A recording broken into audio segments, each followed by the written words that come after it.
If you have any questions, please, let's go. Mr. President, on Iran, you posted this morning about Iran. You said that they've taken too long to get to a deal. I want to make sure I quote you correctly.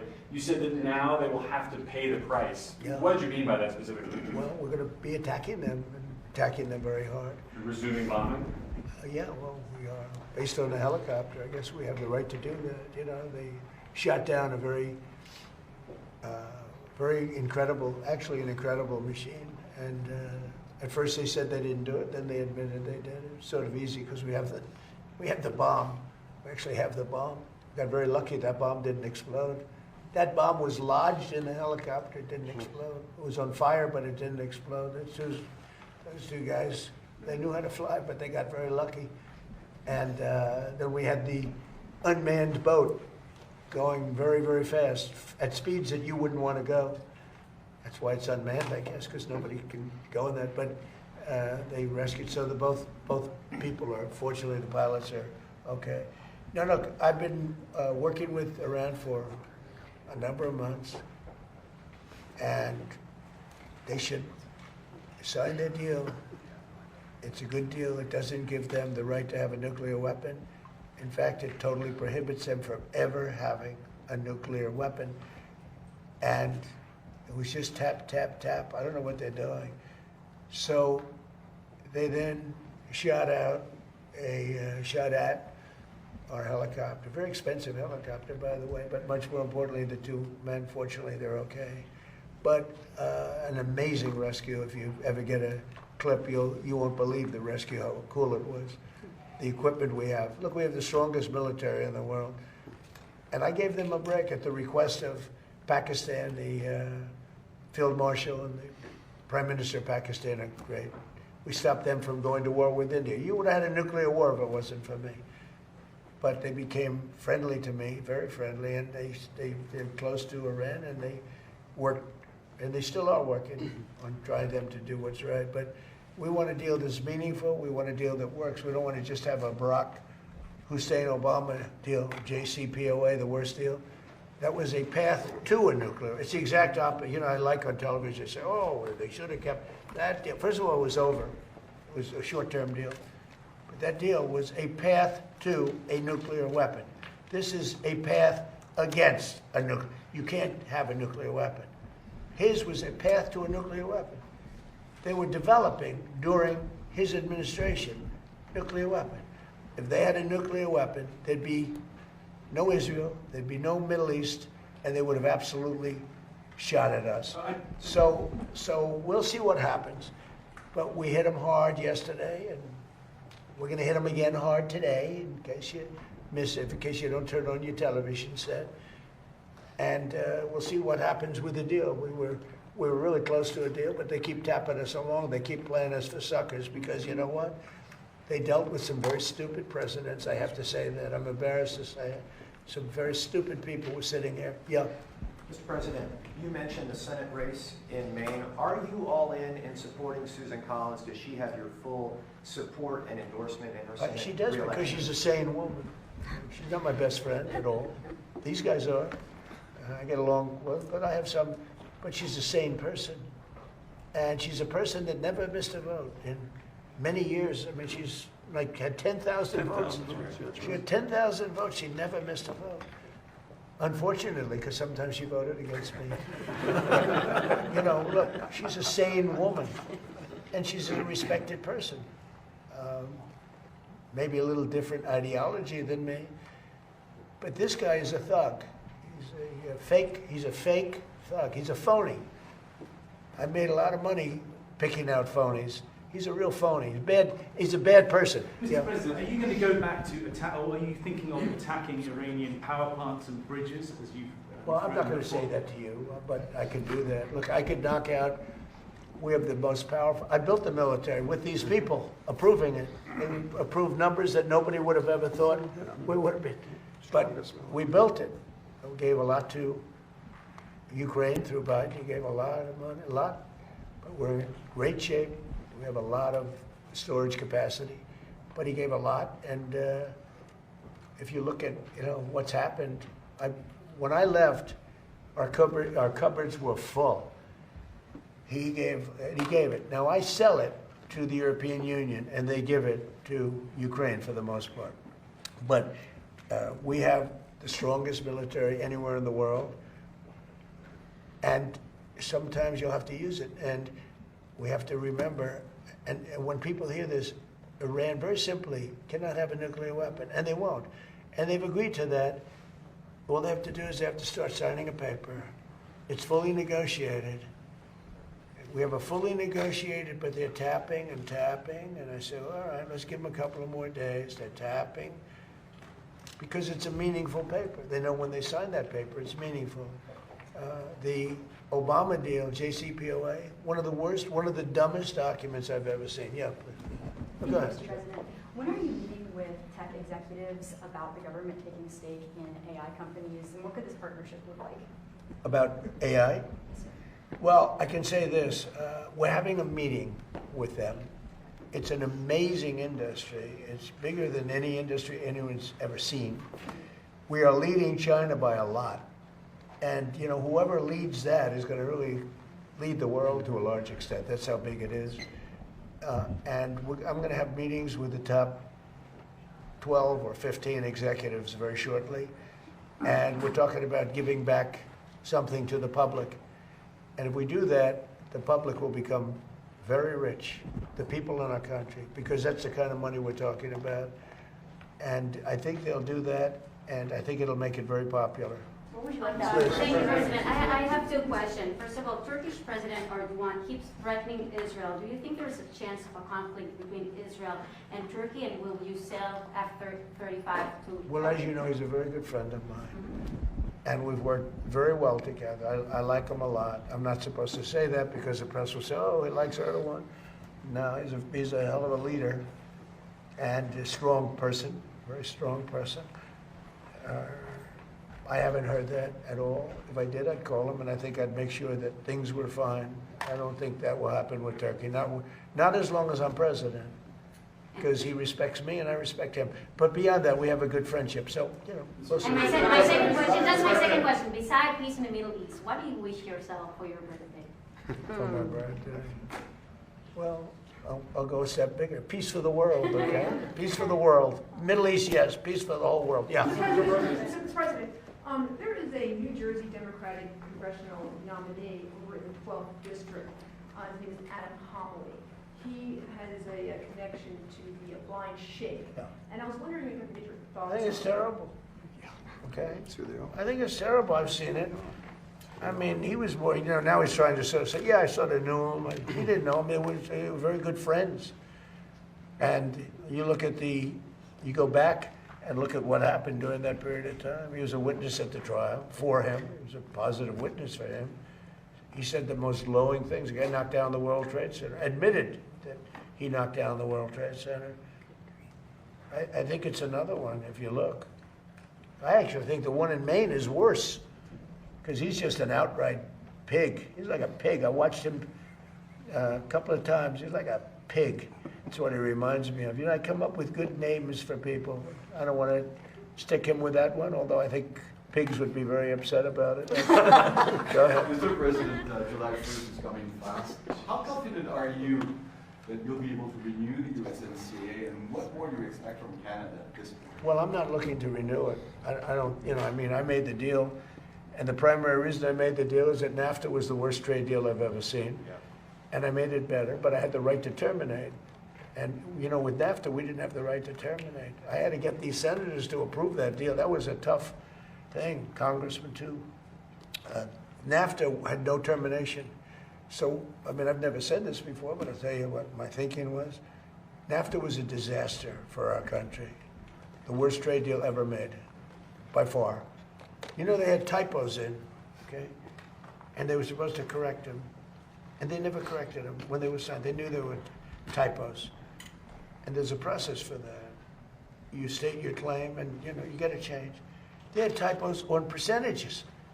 Or maybe somebody wrote, and that was for years. They never ran, they had horrible, all against us. So it probably wasn't typos. They never, NAFTA was the worst trade deal we ever had. USMCA did one thing that I loved. After 6 years, it comes up for renewal. I don't know that I'm going to renew it because, to be honest with you, the United States does much better.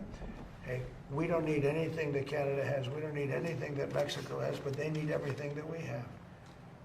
And they have to treat us better. You know, with Mexico and Canada, we have trade deficits. We should have surpluses with them. We don't need their cars. We don't need their lumber. We don't need their energy. We don't need anything that they have. So the primary thing that I got, it was a much better deal than NAFTA. Much, much better. It was sort of a good deal. But it was a great deal for one reason. It gave the right to terminate. And who would have thought that I was, you know, they just didn't want to have it during the 4-year period when I was president. So now it made it so that I wouldn't be president. And because they rigged the election, the second election, as you probably hear and probably know, most of you know that happened, and now it's been proven, and it will be proven as time goes by even more so. We have things that you won't believe. When we release the full files, you're not going to believe how crooked the second 2020 election was. But who would have thought that it comes due in my term? I mean, this was, thank you very much. So it was very important that we be able to do that. So we're talking to them. We'll see if we do something. Mr. President, just before we came in here, you posted about Bill Pulte and that he'd be starting the job early. You said he's going to be downsizing the DNI. Can you talk about your Well, yeah, people have wanted that downsized for a long time. And many people don't want it at all. Does that mean A lot of people thought it was a intelligence duplication. Yeah, a lot of people thought it was a duplication. He's done a great job at Fannie Mae. And, you know, you take Freddie Mac, Fannie Mae. The value of that has increased so much since I've been in charge. You know, I had the right to sell that. And in my first term, a group came to see me wanting to buy it, and they offered me exactly 10% of what it's worth today. And I didn't want to do it because I didn't want to look foolish when they flipped it a year later for hundreds of billions of dollars more. So I kept it. And I put him in charge as soon as I got here. And he's done an amazing job. Could be worth $1 trillion. That's a pretty different portfolio, though. Well, it is, I know. But, you know, smart people are smart people. I always say I'd rather have smart than experience, but experience is good, too. I would say this. He's going to be there for a short while we pick somebody else. We're interviewing 5 different people. They're all very good, very different. And we'll put somebody there. But people want it downsized. The senators and the Congress people, I think everybody wants it downsized, and many people, I think, and I won't speak for Todd, but and I'm not sure how Todd feels. But by the way, he's great. I hope you people have given him an easy run because he's very busy. He doesn't need stupid people saying, "Why didn't you get a higher mark at a certain college?" Because he's highly educated. He was a great student. He's great at everything he's done. But how come he got a B+? See, they'll go after him for getting a B+ instead of an A, but the other guy can be a thug and let him run. He's okay, he's fine. The one thing about him, it's great, because every time they bring something up, he's worse than anybody that we've ever seen. And I hope the Republicans are going to use him as your standard bearer. When they say that, gee, yeah, Eric, we don't like the way you dress today. It's unacceptable, right? And then all you have to do is point to this thug that they're trying to put in.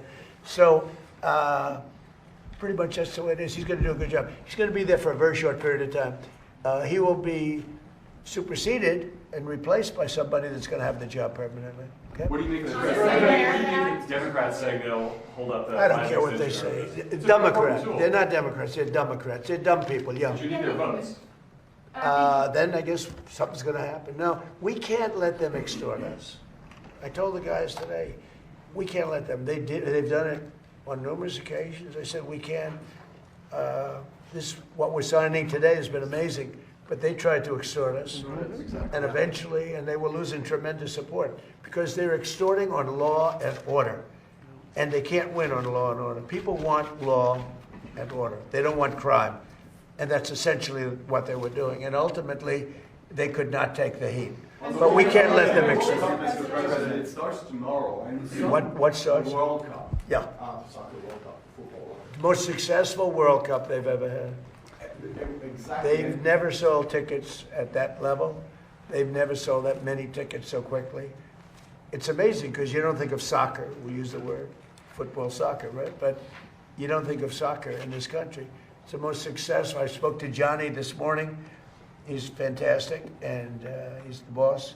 He said there's never been anything close to what's happened. But because of the success, some people are afraid that it's going to be harder and harder to get visas to come from outside. Can you Well, reassure we're working on it very closely to make sure the right people come into our country. Are you going to go to any games? I will. Any World Cup games? I will. Are you concerned, Mr. President, about the latest inflation number which came out this morning? Could that be a No, I headwind love it. for The Republicans numbers were in terms of great. trying to hold You know what I up the really House and love? Senate? I love the inflation. You know why? Um, Because as soon as this war is over, you know, I can say it now, something you didn't know. Do you know we've been taking out millions of barrels of oil?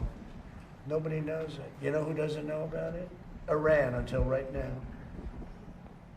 We took out the other night 22 ships, late at night with no lights, because they don't have any radar, because we blasted the crap out of it.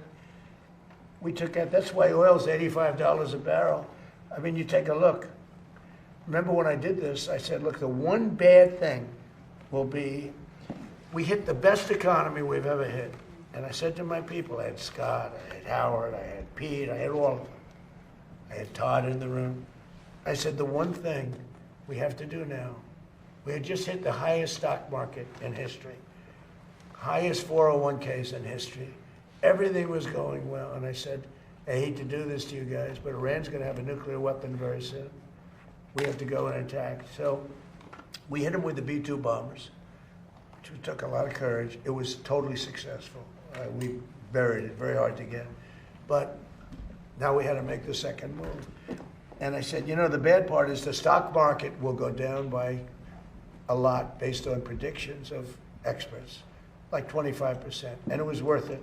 To me, it was worth it, not to have a nuclear weapon. And the other thing is that oil would go to $250 a barrel.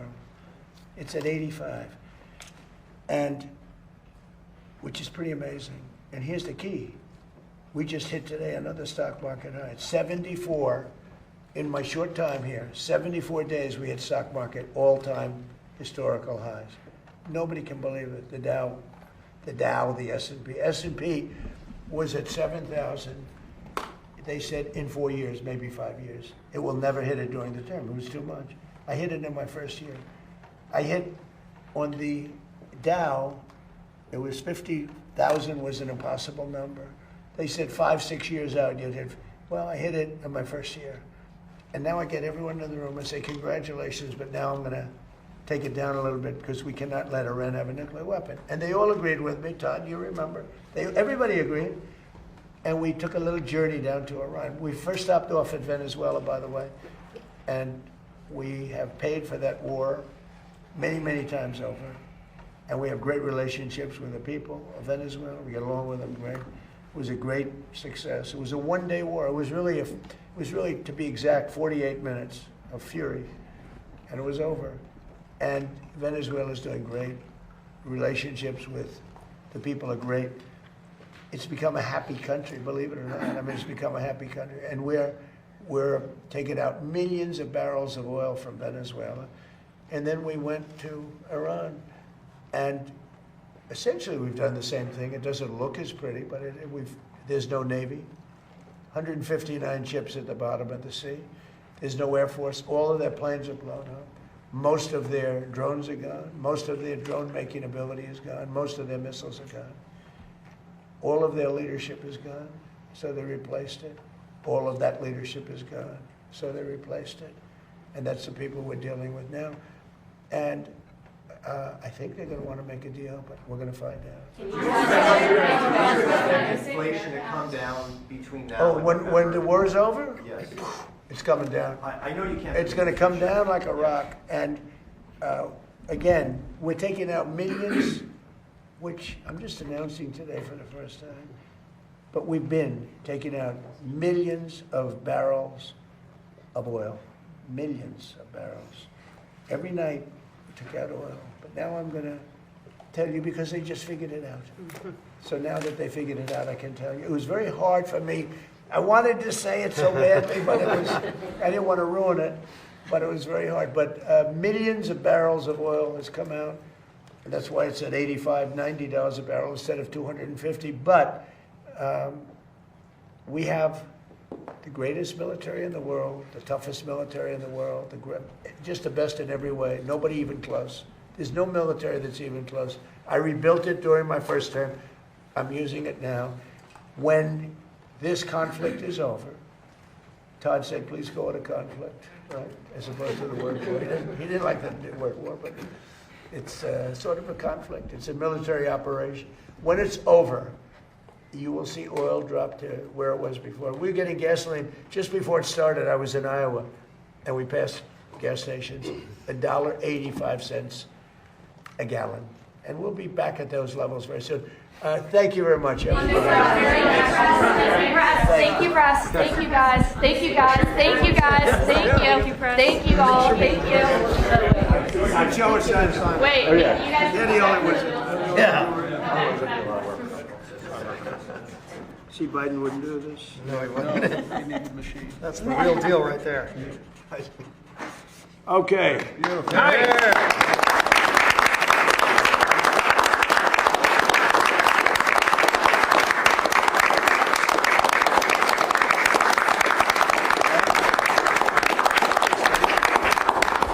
Thank you very much, everybody. Thank you, guys. Thank you.